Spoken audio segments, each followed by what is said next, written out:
At 7:32.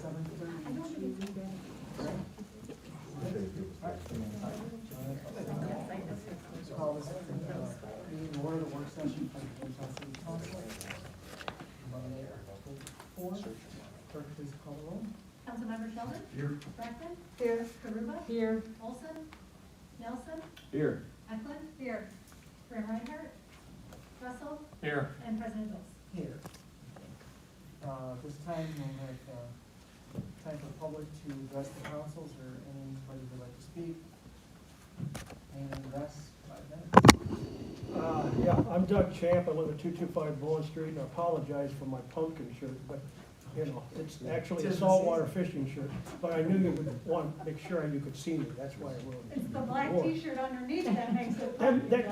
That makes me even more better attuned to the needs of our community. I want to talk about the American Rescue Plan on tonight's agenda.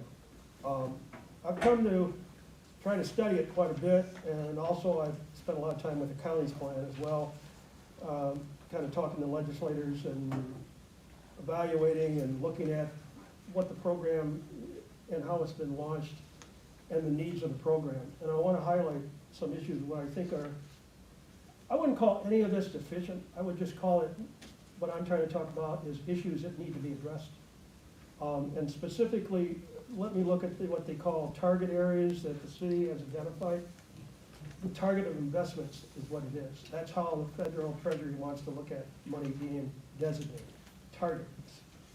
Our targets, there's of course the lost revenue that has been out there and evaluated and put together. And that amount is over $10 million. And that's good if it is justified, and I'm sure that it is. That represents 36% of your budget for these expenditures, 36.2%. Economic development, $10 million, 35.6%.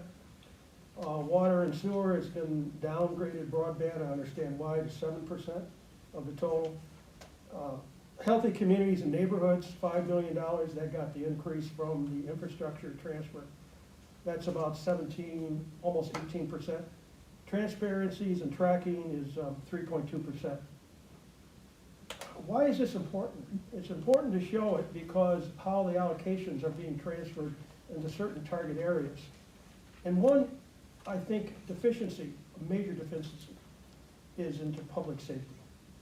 And public safety in the county budget is 4% of that amount they have, which is $24,500,000.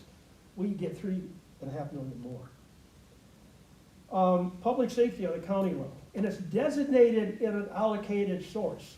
We don't have that. The two main ingredients in the rescue plan were public health and public safety. Everything else is ancillary. Yes, it's needed, but it's ancillary to the needs because COVID is the reason why we have this money. It wasn't because of economic development losses like everybody has. It's because of COVID impact, which has economic opportunities or, I think, problems. So the county listed their target funds. These are target funds, money allocated for, much more specific in terms of definitions and activities.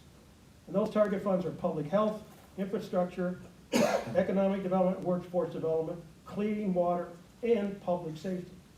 Public safety is identified as a need area. It is allocated funding through it. What do they get? What does the public safety get? Such things as new handguns, personnel ballistic vest, body and mail scanners, communication devices like handheld communication, message board, whatever that may be, EOC upgrades, replace the dive boat, and EMC equipment, and money for the district attorney office. What does the public safety allocation get here in Jamestown? Nothing. Now you can argue that healthy communities, healthy neighborhoods, mental health, and all of that will downsize the need of public safety. I don't believe so, not at all.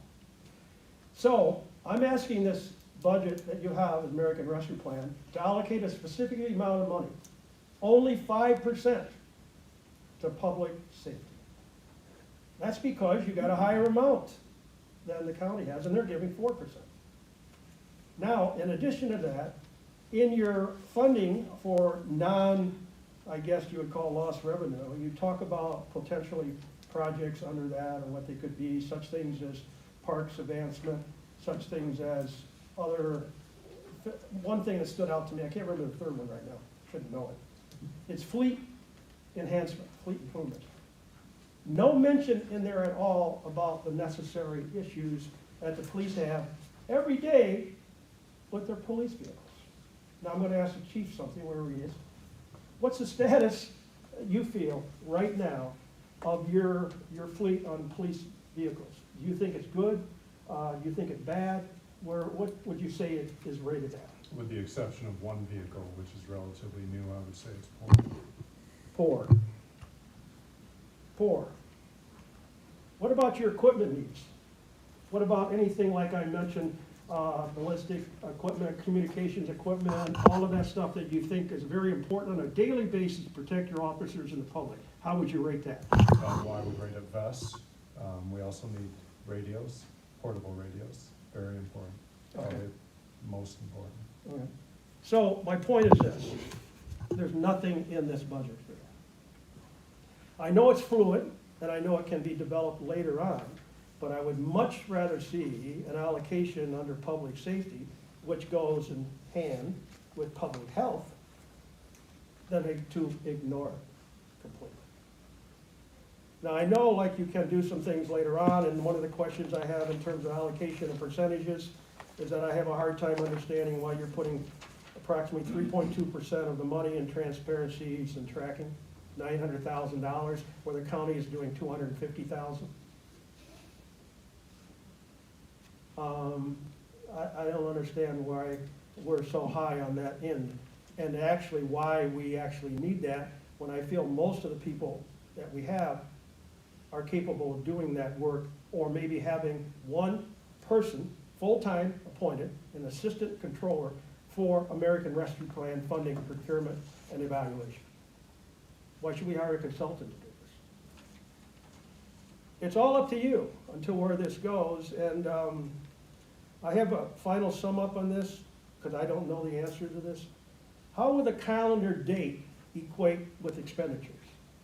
Now, I see in there that's the 2021, you want to allocate the first year $8,570,000, which equates to 30% of the budget. The previous years get 70%, which is $19,509,145. In other words, does all of the identified 2021 funding, allocated funding, have to be spent in 2021? Or does it carry over to 2022? I don't know the answer to that. And while the 22 to 24 proposed allocation have to be all spent down in those years that are allocated for, or can they be transferred over to another year from one year to the next? So, I'm sorry, I like everybody in this room, but I really think the budget, the rescue man budget, needs a lot more interpretation and designation in terms of what it is and what it's all about, and how the money's gonna be doled out and spent. And does this work have to perform to the city standards of bid requirements and evaluation and Davis-Bacon Act and all the other stuff associated with work done in the city? Thank you. Thank you. Anybody else would like to address the council? Seeing none, we'll move on to the committee reports of Finance Committee. Councilwoman Beckman. Yep, I do. First resolution is warrants be drawn and paid to the respective owners and paying agents a sum of $37,625.33 in accordance with a bond and note requirement, public improvement bond refunding of 2010A bonds issued March 19th, 2019, $37,625.33 for 6 months interest at 5% per annum and $1,505,013.09. And this is the second of two interest payments scheduled for this year. It is for capital equipment in many departments, as well as work on the Treasury Plaza. Resolution number 2 that we passed, warrants be drawn and paid to the respective owners and paying agent, the sum of $38,000.00. This is for public improvement bond refunding of 2011A bonds, issue of October 15th, 2020, $38,000.00 for 6 months interest at 5% per annum on $1,520,000.00. And what this is a refinance of a bond from previous years. Resolution number 3, resolved that the Jamestown City Council hereby adopts the American Rescue Plan Act Recovery Funds Master Plan to expend funds received through the American Rescue Plan Act of 2021. We did not vote to approve this. We feel that there's much more discussion to be had amongst the next few weeks amongst the entire council. So it's not that we disapproved, it's just that we left it open for many of the reasons presented. Many of us are hearing from constituents and ideas still, so. Resolution number 4 was that the mayor is hereby authorized to execute an agreement with R. Patty Concrete and Excavating LLC for concrete work at Alleyscape Improvement 2021, Potter's Alley, East 4th Street to East 5th Street. It includes 400 square foot of 6-inch flat work at $12.50 per square foot, and 4,200 square feet of patterned alley concrete at $22.75 per square foot, for a total bill amount of $100,550.00, subject to the approval of the Corporation Council as to form. That was it for resolutions. We did have a general discussion about the mayor's planned release of the budget this week, and just general ideas and discussions of things going on the expenditure side currently where we're at. Just very general discussion about what to expect, not really in detail, on Friday and your release. Thursday, excuse me. That was it out of finance. Any questions? No claims, no executive sessions, nothing. Very good. Housing? Thank you, Mr. President. I'll give you the bad news first. Housing court update, there is going to be only one session a week for 1 hour, and they have remaining 5 court dates till the end of December. So they can only bring in 10 property cases max, which means we will not get through a large amount of the backlog with the properties that are problems right now. And now for the good news.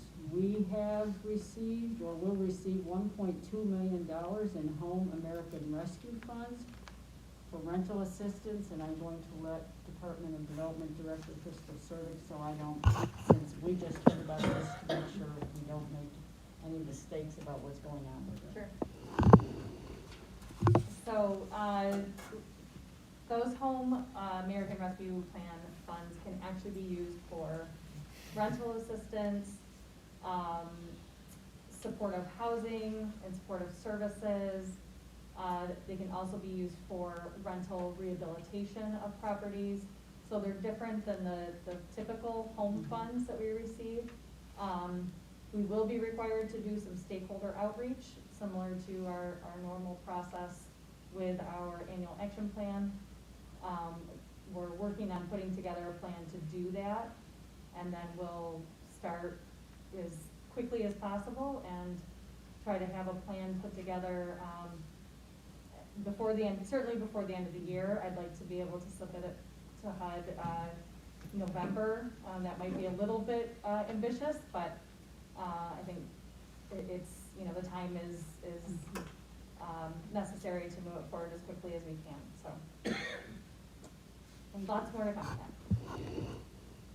Is this funding going to go to renters? Some of this funding going to go to renters or the landlords? We haven't figured that out yet, so we can decide based on the stakeholder input that we receive.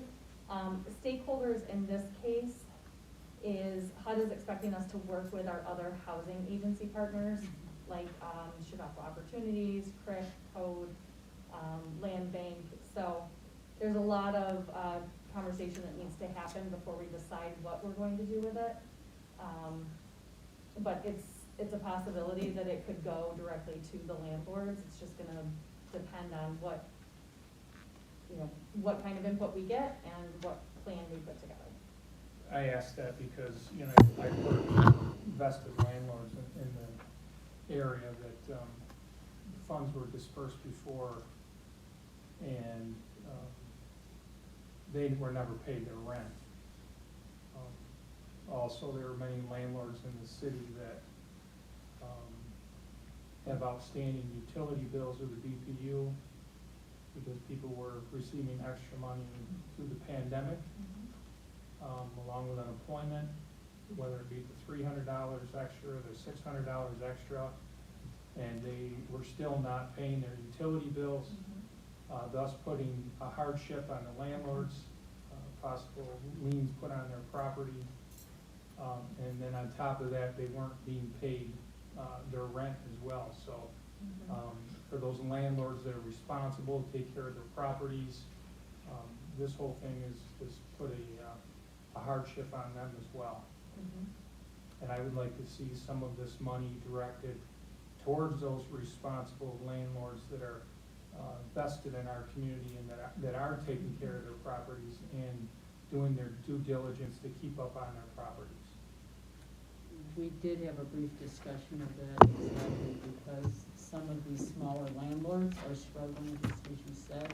I've heard from a few of them who have called. The problem with the funding that's been received previous to this is that the tenant had to apply. The system that was set up was very difficult to upload documents to. So I think unless a tenant was very persistent about gathering the information and getting it all together, they didn't always follow through, even though there are agencies willing to help, like Chicago Opportunities. The other problem that arose is that the landlord can't apply for the fund, at least that program could not apply directly. And so it required both the landlord and the tenant to show what had happened. They had to have a lease or show the financial loss. And if the tenants paid in cash, the landlord had very little to prove what they lost for those that dealt on a cash basis. So the program left a lot to be desired, and I've heard both at the DPU meetings as well, that a lot of money is owed and a lot of the landlords just don't think they will ever be able to get it back. And once the tenant leaves, they have no recourse to collect it because the tenant has to apply, so. And if It's- courts are operating on a very limited basis as well, I mean, they don't even have recourse through the courts to try to get their monies, back. But we do recognize that there are a lot of landlords that are really having a difficult time, so it's unfortunate all the way around. So maybe this program will be able to help do that. I have a quick question, if I can ask briefly. What's Benedetti, Faulkner Street. Crystal, I just wanted to ask the question. I was actually denied help from COI during COVID because my situation wasn't COVID related. My situation was totally COVID related. I had back surgery a year ago. Some of you know that, some of you don't. And because I'm on workman's compensation, my hearing and my surgery were put back because of COVID. So I've been struggling since the beginning, since like the beginning of surgery because my unemployment stopped. I had to go on workman's compensation, and workman's compensation, they're not very nice. So because of that situation, I wasn't considered approved because it wasn't COVID related. Now, are those things gonna be something that's looked into a little bit more because it's money that the city was allocated instead of the last one that was different? So the home funds that we're receiving, same, I think, stipulations apply. The burden of proof will be on the applicant to demonstrate that their hardship is COVID related.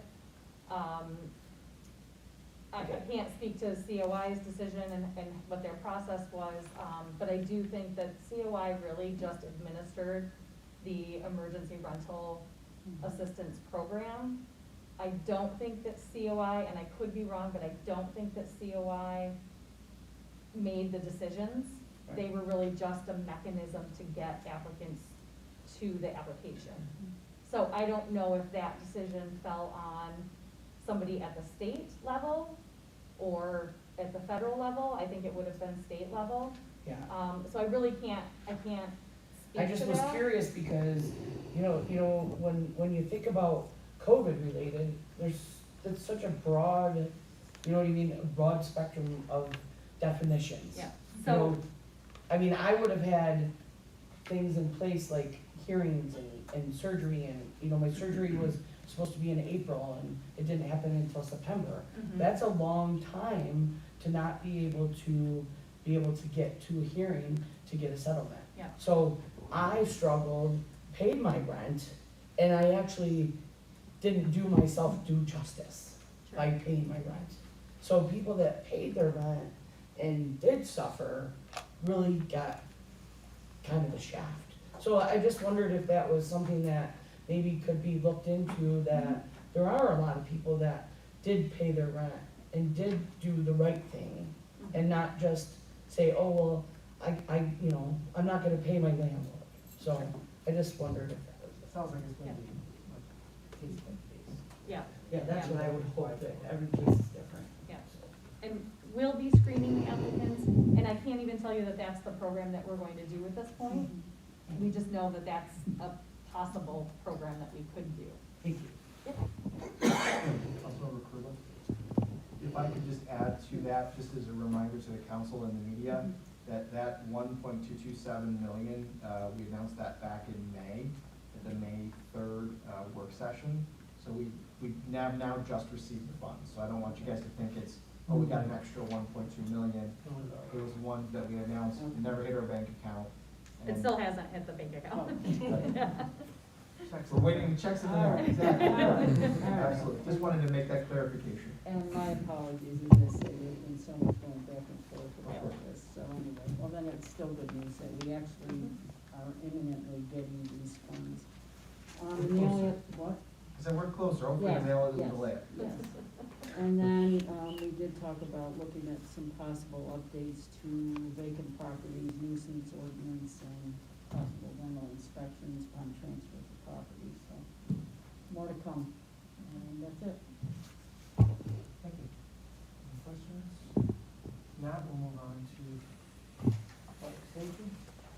We had a couple who public speak. One was Mr. Champ, who presented some information. Beginning of this session, we had a discussion on that, and we believe we need to look into this more, as well as my fellow councilman also. So this is something that we can be presenting in the future, as we look at this plan a little more closely. We also had a member of the public brought up the alternate parking problems that we usually see this time of year.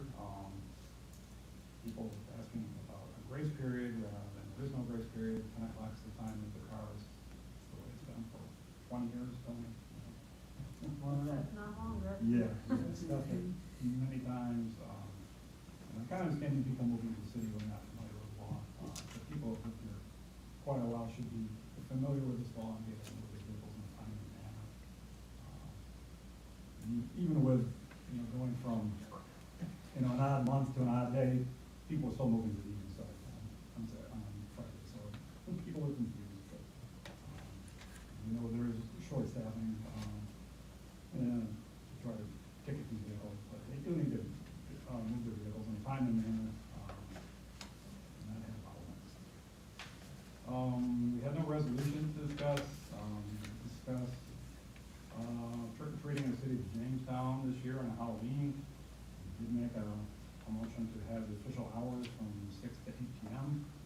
As we have done in the past. There's been some concerns with COVID and the numbers increasing. We do ask that the parents consider what's best for the children. And of course, we did not budget to have the annual Halloween trick or treating event at the Fairground Park Ice Rink. So there are going to be some trunk or treating events. People need to do what's best for the children. We had discussed a lot of that too, but there are some churches and private groups that are putting on some activities for children. And again, I know last year we didn't really sanction it. This year, like I said, I think that people just need to make their own best judgment as to whether or not they wanna participate by leaving their light on and passing candy out if they don't feel comfortable. Certainly, just like any other year, they have a right to close the light, not answer the door, and parents use their best judgment in terms of whether or not they would allow their kids to want to go out and go door to door and do it that way. I know it's a different, although the numbers have gone up, it's, hopefully, it seems like it's kind of leveling off, and hopefully it'll be better in a few weeks, and, with vaccinations this year is a little bit different, and we're, we've had activities, the school was in session this year, it wasn't last year, we were mostly remote last year at this time. Kids are in school, and, activities are happening, sports are happening, and activities, we have busy weekend, so, we'll just use the best judgment. And finally, we have a brief discussion on the cannabis dispensary law. Noticed that many of our neighboring communities have decided to opt out. We also did note that Senator George Burrell has stated that the state has not come out with the regulations that said they would it by this time, making it difficult for some people to make their mind whether to opt in or not. Also, with part of the law, if you don't opt out now, you're opting in, you can't opt out later, and that just does not make sense to me. If you have problems with it in the future, you should be able to opt out. So I think this is something we need to discuss as a full body, as a full council, look into it more, see if there's things are happening on the state level. The governor has appointed several people to the commission, but the rules still have not been promulgated at this point, so we don't know what we're looking at. The deadline is the, I don't have the exact date, I think it's like December 20-something. And I think Senator Burrell is looking at trying to extend that deadline as well because of the lack of information coming from the state to, advise the cities and communities what to do with this. So it's something we need to look at and discuss before we don't opt out, and we can't opt out. Any questions? That's all from public safety. was any public use? There was. Yeah, Mr. President, we had the same resolution as in finance for the concrete work for Potter's Alley, in the amount of 50,000, which we recommend approving. And then under old business, and maybe Zach, you can help hand these out. Jeff followed up about the speed limits along Buffalo Street with respect to, the change in the speed along that street and the signage, and actually I gave you mine that, but that's okay. Yeah, so you've got, and if you can, once everybody gets, you can see, and you can find where Washington School is and where Ring is, and the change in the speed from 30 to 20 to 30 to, well, then back to 30 and 20. Chris Brown, the traffic engineering supervisor, took a look at it, and we got his response to Jeff, basically saying that he would recommend leaving the zone as is, that the city is meeting code, that we really don't need to change anything. But if you look at the other side, he is also recommending that we add rectangular rapid flashing beacons, which I think is a good idea. So we discussed that, and Jeff Lehman pointed out we were going to apply for a grant, or we're looking into applying for a grant, so that we can get those for all schools. Maybe this would be a good place to start, and then eventually get this in all schools, and of course, how do we pay for it, and where does that come from? Maybe some of this money can be used for that. I think it'd be a really good use for it. It's also a public safety issue, and I think we could look into this as well. So we're just throwing it out there for tonight, think about it, but I appreciate, Chris Brown getting back to us and Jeff following up with this, because I think it's necessary, I think those lights help. Sometimes I've all of a sudden seen those lights, go, slow down, makes a difference. Do we have a cost at all, roughly, Yeah, you're probably looking at 25,000. for all schools or just? No, no. I was gonna say. it's a little For these lower. two would be about Do 25? you remember what we put in when we were looking at the poll? It was like about 200-some thousand, I think, is what we talked about for all schools. I think We 400, ballparked I it like think it was 450, Was it yeah, 400? 450, yeah. There's like 26 different areas within the city that need these, so it's considerable cost. Mr. President, can I make a comment? Because I introduced this some You time did. ago, Mhm. and now it's come to some type of engineering conclusion, which I have a hard time with, in a sense, being there and living there for 45 years. All my children went to school there, and I'm very familiar with Buffalo Street. I don't care if we meet code or not. There's a situation that's actually unenforceable, in my opinion, for police officers. When you have variations in the speed zone within a highly trafficked area between schools, they're more or less back to back. The only place in the city that happens. When you have a hill that increases acceleration, and you have blind spots coming up the hill with vehicles being allowed to park in those very strategically difficult areas to move around and go down, you have a problem that is not measurable by code. So consequently, we have the power in this community to change something.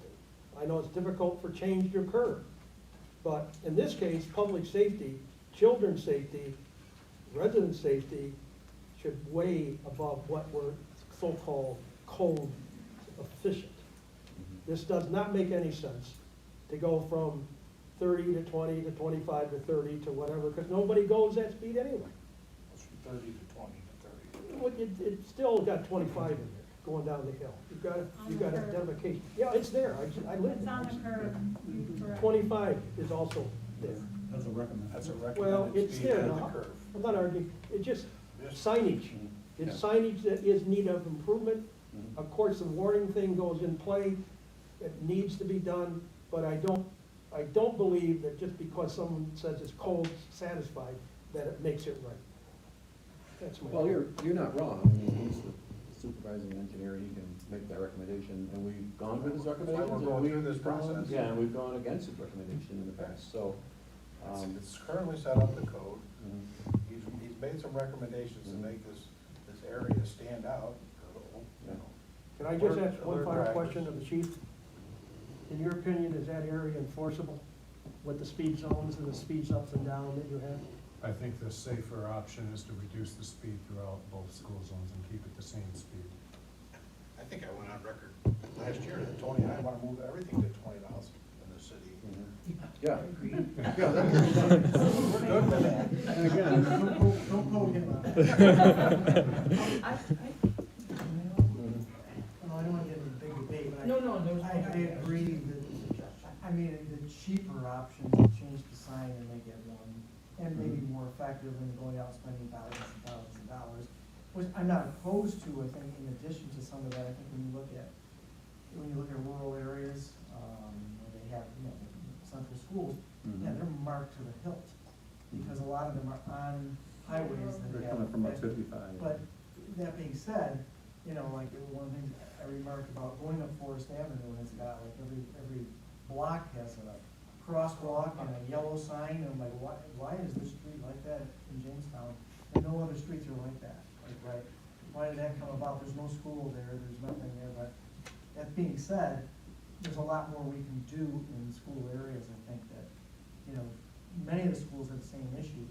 Fletcher, because you have Cole Avenue, people coming down the hill, Mhm. they pick up speed, I mean, it's just a natural thing. I know that there's police every day on St. John's parking lot or down further by the school parking lot. They are enforcing it. They do pull people over. I've seen the lights going. They do pull people over at the high school. in the front there. But again, I mean, there's certainly a lot more we can do to make it better. I mean, if it's this, or it's making it uniform across that, that's a weird configuration of a road, because you have two schools, it's the only place I think in Jamestown, where two schools that close together, they're close enough where it's awkward and far enough where they meet code to not be, connected. But we can change that. I mean, we don't have to go with the recommendation of, hey, we can make it whatever you make it. Right. Can I ask the mayor, do you know where we stand on the speed zone cameras in New York State? It did not pass through committee, once introduced by Assemblyman Goodell and Senator Borello. It will most likely be reintroduced, when the legislature comes back into session. Next year. Most likely. I have a question about the speed limit, and if you put those beacons in, that it will only flash when students are being exited school zones, right? Right now, it's from 7 to 4. And those beacons may help that that speed limit, because you're not gonna have to worry about so many hours in between. It'll be 30 when not flashing, correct? So, That's what, we could have it on a timer, any way you want. yeah, but right now, it's like 7 to 4, so, On school days. on school days, so those beacons may help that. My suggestion would be to go back to the safety committee, or in conjunction with public works committee, and have a discussion on Making it all 20. making it all 20. Do we want to do that from point A to point B, at least on that spot? And then continue to look at possible funding to do all schools, or any other signage or markings that can be done in other areas. Because our schools are in, I mean, this is an old city, most of our schools are older, and they're in busy streets, they're in busy areas. Well, school is on Main and 8th Street, which is a very busy intersection, Ring and Wash are on Buffalo Street, which is a very busy street. High school is on 2nd Street, which is extremely busy. Most of the schools are in, with the exception of maybe Bush, maybe Lincoln, places like that where it's a little more residential, but the other schools are basically in very high traffic areas. And, And they all have their issues with parking and enforcement around them, period. I know the principal at Lincoln puts cones out in the road, in the road. I mean, it's to- busy there for too, traffic, it's Yeah. a little bit off the main path, but, like I said, there's a lot that can be looked at, can be done, and it'll never be too safe. Right? It's, God forbid something happens. While you're at it, Purcell does not have a working traffic light anywhere near that school. And you got Baker Street, and you got that connection, and traffic goes through there very quickly, and there is no place for those kids to cross on either side of their school. And I know we've talked about it, and I know it's very expensive, but there is no, and I don't even know if there's a crossing guard there in the morning. So you've got kids that are trying to get across Baker and trying at Newland at the four-way stop that's an issue because people aren't paying attention. The kids don't always pay attention. So should we have Chris look at the best option? Well, we have a We flashing already light that looked at hasn't that, worked. we can pull that back out. The problem is they moved the door, the front door isn't where it originally I was, know, where the I know, crosswalk I is. know. And it's almost in a worse spot because it's around the curve and down the hill further, down past Yeah. Bowen. And we We're looked at the talking, yeah, expenses. yeah, no, I know, but, I can get you a price on that, that's not a problem. but I mean, I have people and parents because a lot of those kids do walk. It's middle school and there isn't a safe place in that area to cross. But part of the issue is we have this same issues in the majority Yeah, of oh, I the know, schools. I know, I know. As we talked about in the committee. It's a bigger, broader discussion, but again, I would suggest that the safety committee. Yeah, I think we're just, Possibly, at least that one to start, and then other areas along the junction road there. yep, that was it for public works. I think that's it for committees, so you're up. Okay. Just as Councilmember Eklund had pointed out, the budget meeting, the budget presentation, executive budget, will be Thursday, October 7th at 3 p.m. in the police training room, and we will be also live streaming. the budget as well, just so you are all aware. Believe it or not, President Dilts, that is the only update I have. I have no executive session items. Anything else to come under new business? Just a brief thing, I just want to thank, fire department and the police department this weekend. It was good that the school was able to have a number of activities. We had a bonfire, that's the first time JHS has had a bonfire in several years at the police training ground in Harrison. And they came down, they were very gracious in helping set up and lighting the fire and putting the fire out and letting us use the facilities. And the next night we had a parade, which we weren't able to have last year, and the police department was there to help out with that. And then we had a unique dance outside under the lights. Councilman Russell was there. And Did he dance? sure, a little bit, I think. No, I'm a little awkward there. But it worked out very well. We actually did it in two groups to make sure the crowd wasn't so big. We did 9th and 10th graders for a couple hours and then took a break, and then 11th and 12th graders. And we were blessed with 3 beautiful evenings for all the weather, just in time before the rain hit, so appreciate that. And send your bills, the checks will be in the mail. It was nice to see kids outside with a mask off, see their full face enjoying outdoors and dressed up and having a good time, because they've missed out on so much. They actually liked the outside. I don't know if it's a combination of just being different, or like you said, the fact that they haven't been able to do anything. And just to be able to be somewhat normal again, and get dressed up and be with their friends and that, you know, that was very good. Hope for more activities like that. So, get kind of back to normal a little bit. With that, if there's nothing else, I guess we're adjourned.